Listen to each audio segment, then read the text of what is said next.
ஆண்டவராகிய இயேசு கிறிஸ்துவின் இனிய நாமத்தில் அன்பின் வாழ்த்துக்கள்.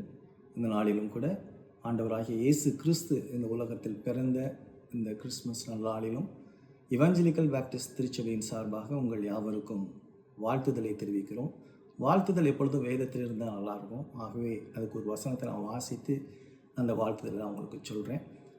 மத்தேயு சுவிசேஷம் 1 அதிகாரம் 21 வசனம், அவள் ஒரு குமாரனை பெறுவாள், அவருக்கு இயேசு என்று பெயரிடுவாயாக, ஏனெனில் அவர் தமது ஜனங்களின் பாவங்களை நீக்கி அவர்களை ரட்சிப்பார் என்று சொல்லப்படுகிறது. இந்த வசனத்தை பார்க்கும் பொழுது யார் இயேசு, ஏன் வந்தார், யாருக்காக அவர் வந்தாருங்கிற அந்த செய்தி தான் இந்த வசனத்தில் நம்ம பார்க்குறோம். இயேசு அப்படின்னு சொன்னால் கடவுள் மனுஷன் அந்த உலகத்தில் வந்தார். அப்போ கடவுள் மாம்சத்தில் வெளிப்பட்ட தேவன் ஏன் கடவுள் மாம்சத்தில் வந்தார் அப்படின்னு சொல்லி பார்த்தோம் அப்படின்னு சொன்னால், நீங்களும் நானும் மாம்சத்தில் இருக்கிறதுனால, நம்மளை நாமே ரட்சித்து கொள்ள இல்லாத நிலையில் நம்ம பாவத்தில் இருக்கிறதுனால பாவம் இல்லாதவராக இயேசு இந்த உலகத்தில் வந்தார். அவர் தான் ஆண்டவராகிய இயேசு கிறிஸ்து.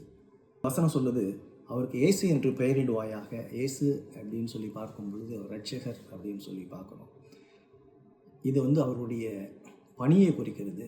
அவராலே என்று வேறு ஒருவராலும் ரட்சிப்பில்லை, நாம் ரட்சிக்கப்படும்படி வானத்தின் கீழெங்கும் மனுஷர்களுக்குள்ளே அவருடைய நாமமே அல்லாமல் வேறொரு நாமம் கட்டளையிடப்படவும் இல்லை. அவரை தவிர எந்த விதமான மனித முயற்சியோ வேறு எதுனாலையும் ஒரு மனிதன் ரட்சிக்கப்பட முடியாது. இயேசு கிறிஸ்து என்ற நாமத்தினால் மட்டும்தான் ரட்சிக்கப்பட முடியும்.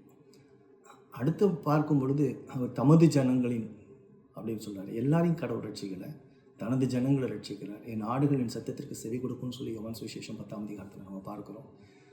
நீங்கள் தெரிந்து கொண்ட ஜனங்களா இருக்கிறீங்களாங்கிறத பார்த்துக்குங்க. இல்லை அப்படின்னு சொன்னால் இயேசு கிறிஸ்துவின் இடத்துல வாங்க.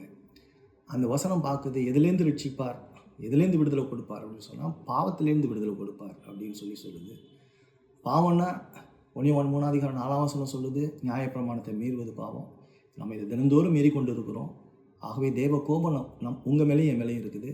அந்த தேவ கோபத்திலேருந்து விடுதலை கொடுக்க, பாவத்திலேருந்து விடுதலை கொடுக்க ஆண்டவராக இயேசு கிறிஸ்து இந்த உலகத்தில் வந்தார். அந்த வசனத்தில் இன்னொரு முக்கியமான ஒரு விஷயத்தை பார்த்தீங்கன்னா, அவர் தமது ஜனங்களின் பாவங்களை நீக்கி அவர்களை ரட்சிப்பார் அப்படின்னு சொல்லப்பட்டிருக்கு. ரட்சிப்பார் அப்படின்னு சொன்னால் அது மனிதனிடத்துலேருந்து வர்றது கிடையாது, அது தேவனிடத்துலேருந்து வர்றது. அந்த ரட்சிப்பு முழுமையானது, பூரணமானது, முழுமையானது, முடிவானது. ஆக இதுதான் இந்த கிறிஸ்மஸ் நன்னாளில் ஒரு செய்தி. அப்போ இயேசு இந்த உலகத்தில் வந்தார் அப்படின்னு சொன்னால், வாழ்த்துதல் அப்படின்னு சொன்னால், என் பாவம் மன்னிக்கப்படணும், அதுக்கு ஒரே ஒரு வழி ஆண்டவராக இயேசு கிறிஸ்துவ தவிர வேறு வழியே இல்லவே இல்லை. அந்த இயேசு கிறிஸ்துவை நீங்கள் பெற்று மனமகிழ்ச்சியாக, சந்தோஷமாக, பாவத்திலேருந்து விடுதலை பெற்று நித்திய வாழ்வை பெற்று வாழ்வது தான் இந்த கிறிஸ்மஸ் நன்னாளின் வாழ்த்துதல். இந்த வாழ்த்துதல் எப்படிப்பட்டதோன்னு சொல்லி மரியாதை யோசித்தா, இந்த வாழ்த்துதல் உங்களுக்கு நித்திய ஜீவனை கொடுக்கக்கூடிய இந்த வாழ்த்துதல். இந்த இயேசு கிறிஸ்துவை நீங்கள் விசுவாசித்து மனம் திரும்பி இயேசு கிறிஸ்துவை விசுவாசிக்கும் பொழுது அந்த வாழ்த்துதல் உங்களுக்கு இன்பமாகவும் மகிழ்ச்சியாகவும் நித்தியமாகவும் இருக்கும். கர்த்தர் இந்த வார்த்தைகளை ஆசீர்வதிப்பாராக. ஆமென்.